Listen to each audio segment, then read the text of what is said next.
అందుకే బైబిల్ని ఎక్కడ పడితే అక్కడ విసిరిపెట్టకూడదు, విసిరేయకూడదు, ఎలా పడితే అలా ఉంచుకోకూడదు. ఓ బంగారం కానీ వెండి కానీ మన దగ్గర ఉంటే ఎంత సేఫ్టీగా దాచుకుంటాం, ఎంత భద్రంగా బీరువాలో ఇంకెక్కడో పెట్టి దాచుకుంటాం. దానికి ఏ చిన్న మరక పడకుండా, ఏమి కాకుండా, ఎక్కడ పోయినా కానీ చిన్న ముక్కు పుడకపోతే ఎంత జాగ్రత్తగా వెతుకుదాం చూడండి. అలాంటిది బైబిల్ని మనం ఎంత భద్రంగా పెట్టుకోవాలి.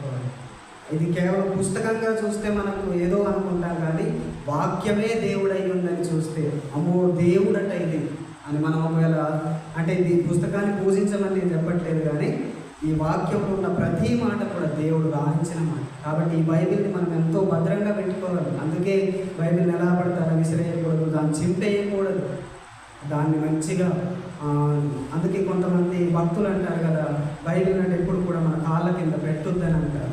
మన బైబిల్ పల్లెలు పాడేటప్పుడు కూడా మన తల కంటే